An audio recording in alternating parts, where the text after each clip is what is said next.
प्यारे बच्चों नमस्कार। उम्मीद करता हूँ सब स्वस्थ होंगे। आज का हमारा सब्जेक्ट एब्स्ट्रैक्ट अलजेब्रा का सब्जेक्ट चलेगा, जहां पर टॉपिक चलेगा हमारा inner automorphism.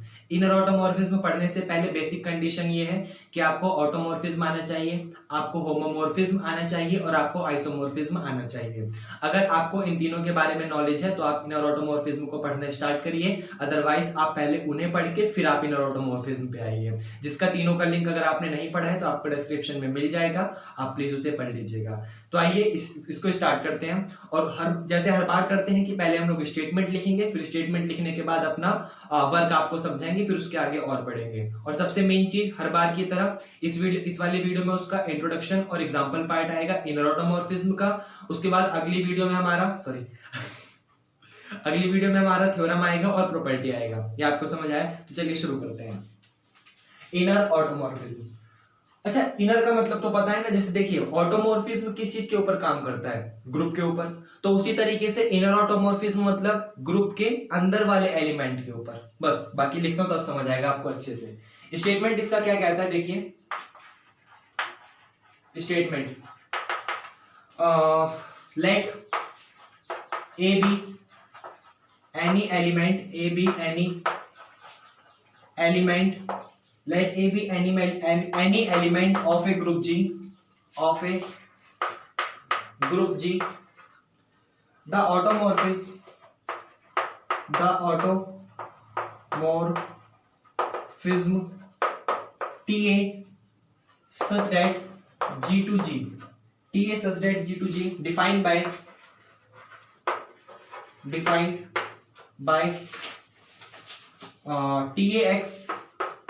TAX is equal to A inverse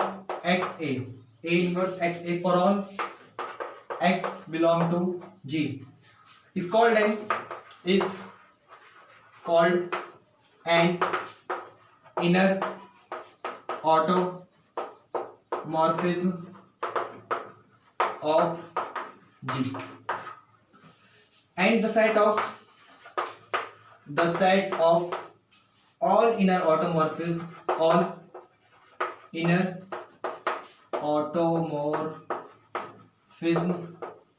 is denoted by IG।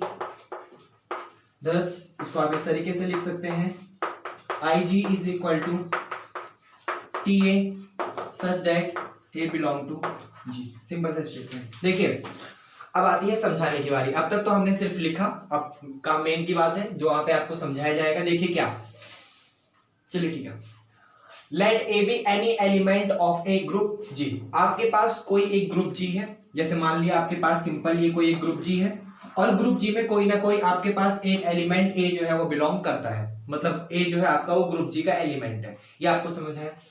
The automorphism TA, मतलब आप ऑटोमॉर्फिज्म फंक्शन का निकालते हैं। जैसे देखते हैं ना, फंक्शन के ऊपर काम करता है, एक मैपिंग बनती है यहां से यहां पे आपकी G to G पे।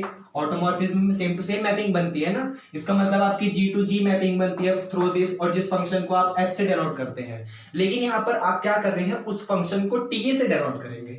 अब TA से डिनोट करना क्यों लेंगे? क्योंकि जिस ऑथर ने इसको दिया था, जिसने मतलब मैथमेटिशियन ने इसका निर्माण किया था, रिसर्च की थी, उन्होंने TA से किया था, तो उनको ऑनर देने के लिए हम लोग भी आज तक TA से करते आ रहे हैं। वरना कुछ मैथमेटिशियन ऐसे हैं, कुछ ऑथर ऐसे हैं जो बेसिक लेवल बनाते हुए हर चीज फंक्शन को F से ही डिनोट करते हैं। समझ आया आपको? मतलब वो जैसे हम लोग बचपन में क्या करते हैं, सारे के सारे फंक्शन को F से डिनोट करते चले जाते हैं, FGH ऐसा कुछ भी होता है, F से ज्यादातर डिनोट करते हैं।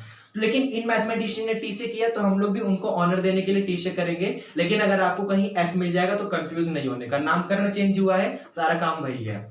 तो एक मैपिंग बनती है आपकी G से लेकर G पे, जहां पर फर्स्ट आपका जो ग्रुप का एलिमेंट है उसमें ग्रुप सेट है, उसमें कोई भी एक एलिमेंट A आपका बिलोंग कर रहा है। तो TA such that G to G आपकी कोई एक मैपिंग बन रही है और वो ऑटोमॉर्फिज्म है। Defined by TAX is equal to A inverse XA। इसका मतलब ध्यान से देखिए, सबसे पहली बात आपकी ये थी कि जो आपका ग्रुप का एलिमेंट था, जो आपका ये ग्रुप था, उसमें कोई ना कोई एक एलिमेंट A बिलोंग कर रहा है, तो उस एलिमेंट A के साथ, ठीक है, वो आपके ग्रुप में कोई एक एलिमेंट ए बिलोंग कर रहा है, वो बी भी हो सकता है, वो सी भी हो सकता है, वो डी भी हो सकता है, वो कुछ भी हो सकता है। तो उस एलिमेंट के साथ अगर ए है तो टी ए, अगर बी है तो टी बी, अगर सी है तो टी सी, अगर डी है तो टी डी। ऐसे कोई भी एलिमेंट अगर आपके पास है, A B C D any element, तो मैंने यहां पर जनरल नाम उसको ए दिया। तो टी ए के साथ अगर आपने क्या करा, जी का कोई एक एलिमेंट उठाया एक्स, जी का कोई भी एक एलिमेंट उठाया एक्स और उसे उठा के फंक्शन में रखा, जो टी ए वाला आपका फंक्शन है। फंक्शन किसके साथ है, ए के साथ है, इसलिए टीए बोल रहा हूं। तो टीए वाला जो आपका फंक्शन है, अगर आपने उसमें उठाकर एक्स रख दिया और आपको इस तरीके से एलिमेंट मिलता है A inverse x A type का, जहां पर ये आपका जो ये कोडोमेन है, कोडोमेन का मतलब जो आपके पास जहां पर मैपिंग बन रही है, जिसके पास उसके पास एलिमेंट किस तरीके से हैं, A inverse x A type के हैं, तो इसी चीज को इनर ऑटोमॉर्फिज्म कहा जाता है जी का। क्या किया मैंने, कुछ नहीं किया, एक फंक्शन लिया, फंक्शन के साथ कोई एक एलिमेंट उठाया, जनरली नाम दे दिया मैंने उसको ए। तो यहां पर मैं एफ ए को कहूंगा ऑटोमॉर्फिज्म, सॉरी इनर ऑटोमॉर्फिज्म, क्योंकि अगर मैंने एफ के साथ ए नहीं लिया, अगर मैंने एफ के साथ ए नहीं लिया, इसका तो मैं ऑटोमॉर्फिज्म की बात कर रहा हूं कि फंक्शन जी से जी तक आपको कोई रिलेशन बना रहा होगा, वो ऑटोमॉर्फिज्म हो जाएगा। लेकिन इनर लेने का मतलब है कि ग्रुप के अंदर काम करना है। अब ग्रुप के अंदर काम करने के लिए मेरे को ग्रुप के अंदर से कोई एलिमेंट लेना पड़ेगा ना, तभी तो वो इनर ऑटोमॉर्फिज्म पे काम कर पाऊंगा मैं, वरना फिर वो इनर किस बात का हुआ। ये आपको समझ है, अगर मैंने अंदर की तरफ से कोई एलिमेंट नहीं लिया तो। इसलिए मैंने क्या करा, अंदर की तरफ से कोई एक एलिमेंट लिया और फंक्शन को ए बना दिया। ए का काम सिर्फ इतना करेगा, सिर्फ ए बी सी डी, यहाँ पे चाहे जो एलिमेंट हो उसका काम सिर्फ ये होगा कि वो डोमेन में कुछ इस तरीके से चेंज दे देगा। अगर आपका ए है तो A inverse x A type का देगा, बी है तो बी इनवर्स एक्स ए टाइप का देगा, और एलिमेंट चेंज करोगे तो ये वाला रिजल्ट भी तो चेंज आएगा। ए चेंज करोगे तो आपका ये रिजल्ट चेंज आएगा, मान लो 5 आ जाए, बी ए की जगह बी पुट करोगे तो हो सकता है 10 आ जाए, या ए की जगह सी पुट करोगे तो हो सकता है -3 आ जाए। मतलब ये एलिमेंट एबीसीडी चेंज करने पर ये भी तो आपका चेंज होगा। ये समझ आया? तो इसलिए मैं यहाँ पर टीए लेके चल रहा हूं, क्योंकि मैं इनर ऑटोमॉर्फिज्म की बात कर रहा हूं, और इनर ऑटोमॉर्फिज्म के लिए मुझे ग्रुप के अंदर से कोई ना कोई एक एलिमेंट उठाना पड़ेगा। ये आपको समझ आया? मैं तभी इनर ऑटोमॉर्फिज्म की बात कर पाऊंगा। अगर मैंने एलिमेंट नहीं उठाया तो वो सीधा का सीधा ऑटोमॉर्फिज्म हो जाएगा। ये आपको समझ आया? इसलिए यहाँ पर कंफ्यूज नहीं होना कि ये टीए क्या लिखा हुआ है। ये टीए एक फंक्शन है। फंक्शन किसके साथ है? एलिमेंट ए के साथ है। आप देख सकते हो कि आपका एलिमेंट ए भी तो ग्रुप जी का ही है। समझ आया? तो सिंपल सी बात है कि आपका जो फंक्शन है वो एलिमेंट ए के साथ है। अब उस फंक्शन में अगर आपने उठाकर ये एलिमेंट एक्स रख दिया, तो आप फंक्शन में आप एलिमेंट एक्स उठा के रखोगे तो आपको इस तरीके का मान लो कोडोमेन मिल गया। कोडोमेन मतलब जहां पर आपकी मैपिंग बन रही है, इस तरीके का आपको रेंज मिल गया, क्योंकि कोडोमेन रेंज बराबर होगा, क्योंकि ऑटोमॉर्फिज्म है। अभी हम लोग आगे प्रूफ भी करेंगे। तो ये आपका मान लीजिए कोडोमेन कुछ इस तरीके से मिल गया। ये आपको समझ आया? तो इसी चीज को ऑटोमॉर्फिज्म कहा जाता है। किसका? जी का। सिंपल सा मीनिंग है। ये आपको समझ आया? और अगर आप ऐसे सारे के सारे इनर ऑटोमॉर्फिज्म निकाल लो और उसका एक सेट बना लो, जितने इनर ऑटोमॉर्फिज्म पॉसिबल है आप वो सारे के सारे इनर ऑटोमॉर्फिज्म निकाल के एक जगह इकट्ठा कर लो और उसका सेट बना दो, कर्ली ब्रैकेट लगा दो उसके ऊपर, तो आप उसको आईजी से डिनोट कर सकते हो। Is denoted by IG. आप उसको आईजी से डिनोट कर सकते हो, जहां पर आईजी का मतलब क्या है? सारे के सारे टीए। टीए का मतलब ए भी हो सकता है, टी भी हो सकता है, टीसी हो सकता है, T D T E T F, ऐसे जितने पॉसिबल है वो सारे के सारे उठा लो आप। ये समझ आया? उसके अंदर जब उठा लोगे तो कोई ना कोई फंक्शन तो रखोगे ही ना, कोई ना कोई एक्स एलिमेंट तो रखोगे ही ना, क्योंकि आप डोमेन करोगे तभी तो आपको कुछ ना कुछ आउटपुट मिलेगा। जब तक इनपुट नहीं करोगे तब तक आउटपुट किस बात का मिलेगा? तो उसने जनरल एक्स ना लिख के सिर्फ बता दिया कि आप यहाँ पर टीए ले लो सारे के सारे, क्योंकि टी के अंदर कुछ ना कुछ तो रखा ही होगा फंक्शन के अंदर। तो सारे के सारे फंक्शन अगर आपने ले लिए जहां पर ये आपका ए बिलोंग कर रहा है जी का, साफ साफ मीनिंग है कि जी के अंदर तो बहुत सारे एलिमेंट हो सकते हैं ना, A B C D D F G H ऐसे करके कितने सारे हो सकते हैं एलिमेंट। तो उन एलिमेंट के साथ अगर फंक्शन आपका ये कंडीशन सेटिस्फाई कर जाता है, उन एलिमेंट के साथ फंक्शन अगर आपका ऑटोमॉर्फिज्म बन जाता है, तो आप कह दोगे कि वो इनर ऑटोमॉर्फिज्म है, अदरवाइज वो इनर ऑटोमॉर्फिज्म नहीं है। समझ आया? छोटी सी समरी दे रहा हूं, समझ आ जाएगा। देखो क्या समझ आ गया? फिर तो तालियां बजाओ। इनर ऑटोमॉर्फिज्म का सिंपल सा मीनिंग ये है कि किसी भी फंक्शन किसी ना किसी पॉइंट ए के साथ, जो आपका पॉइंट ग्रुप जी में बिलोंग कर रहा है, अगर उसके साथ अगर आपने उसमें इनपुट में एक्स पुट कर दिया और आपको कोडोमेन में कुछ इस तरीके के टाइप का एलिमेंट दे रहा है, तो आप कह दोगे कि वो इनर ऑटोमॉर्फिज्म है, अदरवाइज वो इनर ऑटोमॉर्फिज्म नहीं है। सिंपल सा मीनिंग था। ये आपको समझ आया? और सारे के सारे अगर इनर ऑटोमॉर्फिज्म का सेट बना लोगे तो उसको आईजी के नाम से डिनोट कर सकते हो, जहां पर आईजी का मतलब है टी है, सारे के सारे जितने इनर ऑटोमॉर्फिज्म पॉसिबल है उन सब का सेट बना लिया। ये आपको समझ आया। और इसमें समझाने के लिए हाँ थोड़ी सी चीज और है कि मान लो अगर कोई सेट आपका इनर ऑटोमॉर्फिज्म नहीं हुआ, मान लो कोई सेट आपका इनर ऑटोमॉर्फिज्म नहीं हुआ, इसका मतलब क्या होगा, आउटर ऑटोमॉर्फिज्म। इनर नहीं है तो आउटर ऑटोमॉर्फिज्म, जस्ट इसका अपोजिट नाम, अपोजिट वर्ड तो बचपन में पढ़ा हुआ है, तो वही नाम है कि अगर कोई एलिमेंट कोई मेरा मान ली फंक्शन जो है वो इनर नहीं हो पाया, इसका साफ साफ मीनिंग ये है कि वो आउटर हो जाएगा।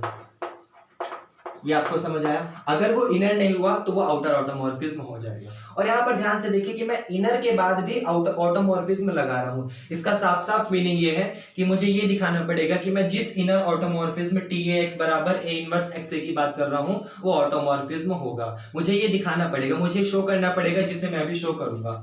लेकिन उसके बाद एक छोटी सी बात यहाँ पे है, छोटी सी बात है, बड़ी बेसिक सी बात है, अगर आप हल्के से कंसेप्चुअल है तो आपके लिए कुछ भी नहीं है, बच्चों वाला सवाल है। क्या किसी बुक ने क्या कर रखा है कि TA(x) को A(x) और A इनवर्स लेके गया है, समझ आया। TA(x) को A(x) और A इनवर्स लेके गया है। जैसे मेरे पास ये आर कुमार की बुक है और आर कुमार की बुक में ऐसे लिखा हुआ है A(x) और A इनवर्स टाइप का। कृष्णा की बुक है, कृष्णा की बुक में A इनवर्स XA टाइप का लिखा हुआ है। कोई और इग्नू की बुक है उसमें शायद A इनवर्स XA टाइप का लिखा हुआ है। ऐसे मतलब चेंज हुए पड़े हैं, तो उसमें कोई दिक्कत नहीं है। क्यों? क्योंकि ध्यान से देखो, आपके पास इसमें अगर ये ग्रुप G है तो ग्रुप G होने का मतलब अगर इसमें A बिलोंग कर रहा है तो इसमें A इनवर्स भी बिलोंग करेगा, बस उसका नाम चेंज है A इनवर्स। मान लो वो A को 5 से बोल रहा है, मान लो A बराबर 5 है और मल्टीप्लिकेटिव के केस में A इनवर्स बराबर 1/5 हो जाएगा।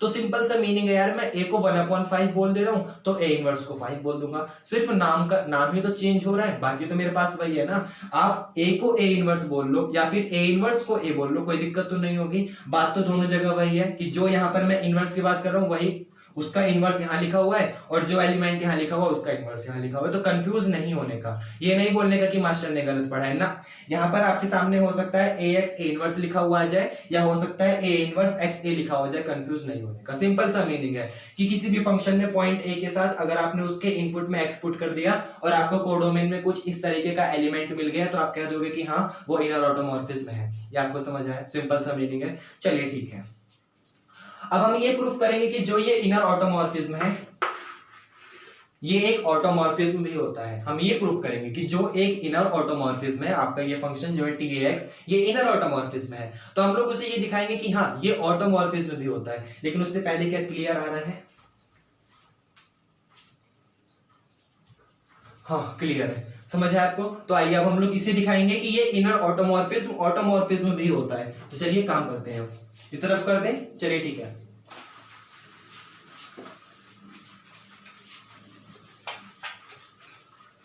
सिंपल सा मीनिंग समझ आया ना कि इसके अंदर से एलिमेंट उठा के रख रहे हो X और आपको रिजल्ट इसके अंदर का एलिमेंट मिल रहा है जो कि A इनवर्स XA था, वो इसके अंदर का एलिमेंट है। बस मैपिंग हो रही है, मैपिंग के ऊपर काम कर रहे हैं हम लोग। होमोमॉर्फिज्म तक हमने मैपिंग से शुरू की थी और इनर ऑटोमॉर्फिज्म पे आ गए, तब भी हम मैपिंग के ऊपर ही काम कर रहे हैं। तो देखिए हम लोग को प्रूफ करना है कि इनर ऑटोमॉर्फिज्म, इनर प्रूफ क्या लिखूंगा, सो डेट लिख दे रहा हूं या फिर चलिए यहाँ पे सीधा रिजल्ट लिख दे रहा हूं कि inner automorphism is an automorphism.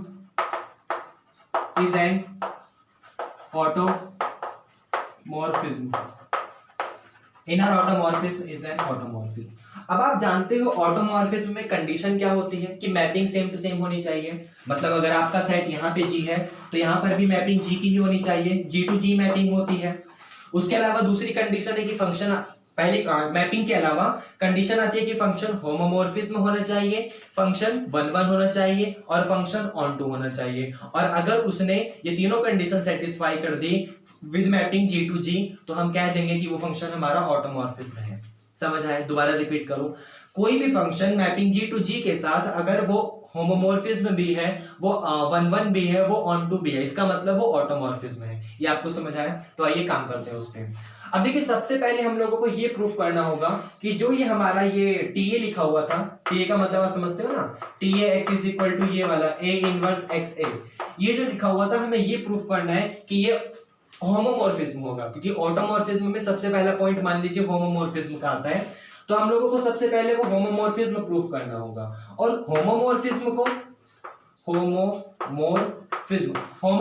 को प्रूफ करने के लिए हमें क्या दिखाना पड़ता है कि कोई भी फंक्शन अगर fa.b टाइप का है और अगर मैं उसे अलग अलग fa.fb लिखने में पॉसिबल हो गया, मैं सक्सेस हो गया, तो मैं कह दूंगा कि हाँ वो होमोमॉर्फिज्म है। ये आपको समझ आया? तो देखिए यहां पर लिखा हुआ है TAX, तो मैं क्या करूंगा, x को रिप्लेस कर दूंगा किसी दो एलिमेंट से, और जब हमें कोई ऑपरेशन नहीं दिया होता तो हम लोग मल्टीप्लिकेशन वाला ऑपरेशन लेके चलते हैं। अगर मल्टीप्लिकेशन वाले ऑपरेशन में हो रहा है तो उसी तरीके से सेम उसी मेथड को फॉलो करते हुए हम चाहे जो मन करे उस ऑपरेशन को फॉलो करवा सकते हैं। तो हम लोग हर रिजल्ट को मल्टीप्लिकेशन के लिए कर रहे हैं, तो यहाँ पर भी वही काम होगा।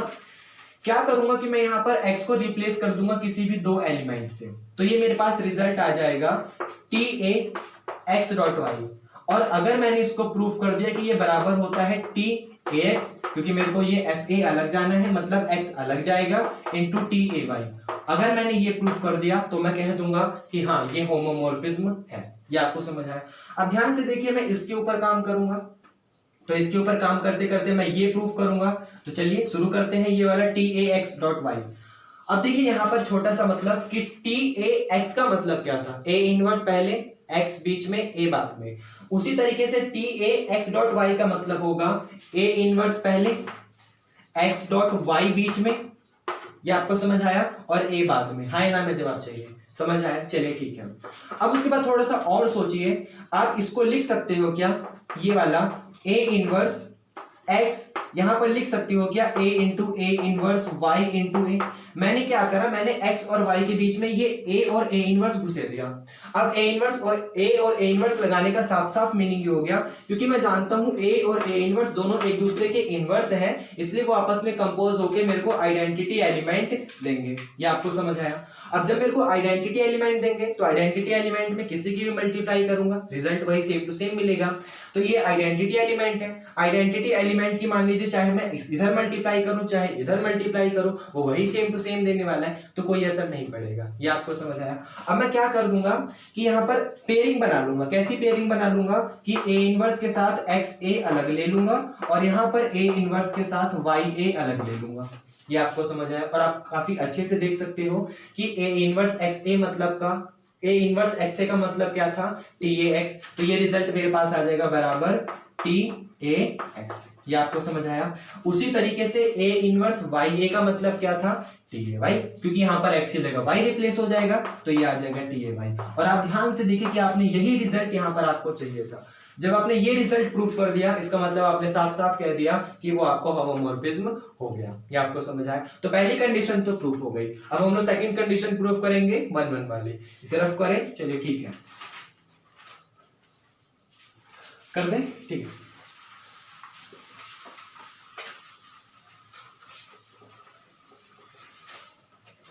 वन देखिए, सेकंड कंडीशन आएगी इसी के अंदर भी 1-1 नाम की। 1-1 वाले रिजल्ट कैसे प्रूफ करते हो, आप मान लेते हो कोई दो आपके पास फंक्शन fx1 बराबर है fx2 के, और वहां से आप ये वाले रिजल्ट दिखाते हो कि इस जगह से x1 बराबर x2 के है, और अगर आपने ये वाला रिजल्ट दिखा दिया इसका मतलब वो 1-1 हो जाता है।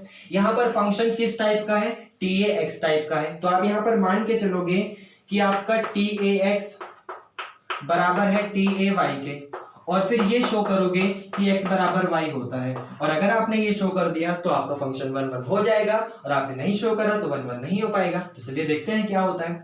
अब इसके ऊपर काम करेंगे, यहाँ सॉरी ये y बीच में है। अब इसके ऊपर काम करेंगे तो TAX का मतलब क्या होता है, A इनवर्स x है, उठाकर यहाँ पुट कर दें तो ये A इनवर्स XA हो जाएगा। उसी तरीके से TAY का मतलब क्या हो जाएगा, A इनवर्स YA, x की जगह y रिप्लेस हो गया, बाकी तो सारा सेम टू सेम है। अब ध्यान से देखिए, या तो आप कैंसिलेशन लॉ समझ लीजिए, या तो फिर आप यहाँ पर ये समझ लीजिए, कैंसिलेशन लॉ अगर आप समझते हैं तो आप जानते हैं ए से ए कैंसिल हो जाएगा, नॉन जीरो एलिमेंट, क्योंकि वैसे भी नॉन जीरो एलिमेंट है तभी तो इनवर्स एग्जिस्ट कर रहा है, हम लोग मल्टीप्लिकेशन का केस ले रहे हैं तो, और जब वो नॉन जीरो एलिमेंट है इसका मतलब कैंसिल तो हो जाएगा। कैंसिलेशन लॉ हम लोग कई बार पढ़ चुके हैं। तो या तो आप यहाँ से डायरेक्ट कह दो कि भैया ए से ए कैंसिल हो जाएगा, ए इनवर्स से ए इनवर्स कैंसिल हो जाएगा, because A and A inverse are non zero, इसलिए कैंसिल हो जाएगा। तो कैंसिल होने पर आपको क्या मिल जाएगा, x बराबर y। और अगर आप ऐसे नहीं कह सकते तो आप क्या करिए, दोनों तरफ a का कॉम्बिनेशन ले लीजिए, ये आपके पास हो जाएगा a इनवर्स y a। ये आपको समझ आया, a इनवर्स आइडेंटिटी एलिमेंट देगा, a इनवर्स आइडेंटिटी एलिमेंट देगा, आइडेंटिटी एलिमेंट का मल्टीप्लाई करोगे आपको वही सेम टू सेम एलिमेंट देने वाला है, इसका मतलब यहां बच जाएगा x a बराबर y a। उसी तरीके से दोनों तरफ a इनवर्स ले लो, तो a इनवर्स लेने पर a से a खत्म हो जाएगा, आपका आ जाएगा x बराबर y। और जैसे ही आपका x बराबर y आया, आपने साफ साफ कह दिया कि ये फंक्शन आपका 1 1 भी होगा। ये आपको समझ आया, आगे बढ़े, चलिए ठीक है। तो 1 1 तो प्रूफ हो गया। अब आता है ऑन टू का। अब देखिए ऑन टू के लिए आपको ये दिखाना पड़ेगा कि जितने भी उसके पास कोडोमेन में एलिमेंट है, उसके पास जितने भी कोडोमेन में एलिमेंट है, उसका कोई ना कोई डोमेन या फिर प्री इमेज एग्जिस्ट करता है। सी रिजल्ट क्या है, ऑन टू वाला। ऑन टू का मतलब ये दिखाना पड़ेगा कि अगर आपके पास कोई दो मैपिंग है तो इसका मतलब जितने भी यहाँ कोडोमेन में एलिमेंट है उनकी कोई ना कोई प्री इमेज जरूर एग्जिस्ट करती है। और अगर आपने ये दिखा दिया तो आपका वो फंक्शन क्या बन जाएगा, ऑन टू बन जाएगा। तो आप इस चीज को ध्यान से देखिए कि जो ये a इनवर्स एक्स ए है, ये आपको कब मिला होगा, for all x belong to g, जब आपने कोई भी एलिमेंट g का उठा के x में, सॉरी कोई भी एलिमेंट g का उठाकर फंक्शन के अंदर पुट किया होगा, तभी आपको a इनवर्स x a मिला होगा। समझिए ना, बहुत छोटा सा ऑन टू फंक्शन है, वैसे बोल दूंगा और खत्म भी हो जाएगा। देखो कैसे, आप जानते हो a इनवर्स x a आपको कब मिला होगा, जब आपने g का कोई एक एलिमेंट उठा के, x नाम का कोई भी एक एलिमेंट उठा के फंक्शन में पुट किया होगा। इसका मतलब आपने ये किया होगा कि t(a(x) is equal to a inverse x a। ये समझ आया, a इनवर्स x a यहाँ पे कोई भी एलिमेंट हो सकता है। वो कब मिला होगा, जब आपने यहाँ पे g का कोई भी एलिमेंट x उठाया होगा और उसे उठा के फंक्शन में पुट किया होगा। दोबारा रिपीट करूं, यहाँ पर a इनवर्स x a कुछ भी हो सकता है, यहाँ पर कुछ कोई सा भी element a inverse x a हो सकता है। वो कब मिला होगा, जब मैंने g का कोई एक एलिमेंट x उठाकर फंक्शन में पुट किया होगा। इसका मतलब for all x belong to g आपके पास a इनवर्स x a वाला रिजल्ट मिला होगा। कब, जब आपने उस x को फंक्शन के अंदर उठा के रखा और आपका a इनवर्स x a मिल गया। और ये लिखते ही मैं इस चीज को साफ साफ देख पा रहा हूं कि a इनवर्स x a के लिए आपका कोई ना कोई एलिमेंट x आ रहा है। इसका मतलब a इनवर्स x a के लिए आपका कोई ना कोई प्री इमेज आ रही है। इसका मतलब आपने साफ साफ कह दिया कि for every element of a inverse x a, for every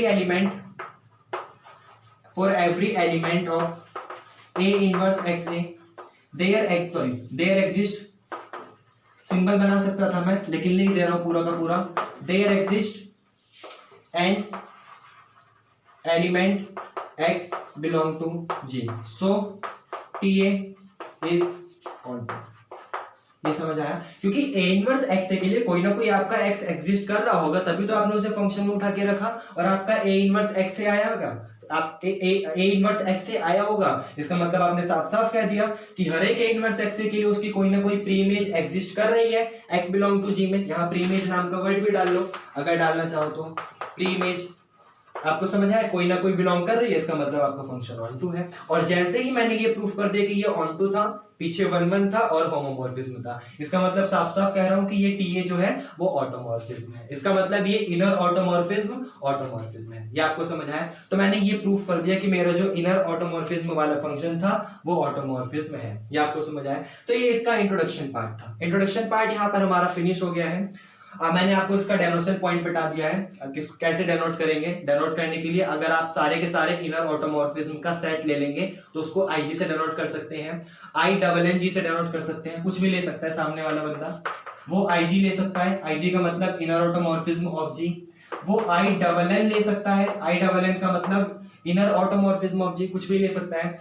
वो डेनोशन पॉइंट बता दिया, सिंबल बता दिया, डेफिनेशन समझा दिया आपको। उम्मीद है समझ आया होगा कि आपने जब किसी एलिमेंट ए के साथ, अगर आप एलिमेंट ए के साथ नहीं लोगे तो वो आपका इनर किस बात का, वो तो ऑटोमॉर्फिज्म ही बन जाएगा ना। आप समझ रहे हो, जब उसे उठा के फंक्शन में रखोगे तो वो तो ऑटोमॉर्फिज्म भी बन जाएगा, या कुछ भी अनदर एलिमेंट बन जाए, उससे मुझे कोई दिक्कत नहीं, लेकिन इनर नहीं बन पाएगा, क्योंकि इनर का मतलब क्या है, ग्रुप के एलिमेंट में से किसी के साथ आप फंक्शन के ऊपर काम करोगे, तो जब तक किसी एलिमेंट के साथ काम नहीं करोगे वो इनर का कोई मीनिंग नहीं रह जाएगा। तो इनर ऑटोमॉर्फिज्म में इंट्रोडक्शन का मतलब समझ आया, और ये बता दिया कि इनर ऑटोमॉर्फिज्म भी होता है। और जैसे हमने ये बता दिया, हमारा इंट्रोडक्शन पार्ट खत्म। बाकी हमारी अभी अगली वीडियो आ रही है प्रॉपर्टी और थ्योरम की, प्लीज आप लोग उसे देखिएगा, और इस वाली वीडियो को भी अच्छा लगा तो लाइक करिए, बाकी पढ़ते रहिए। Thank you, bye.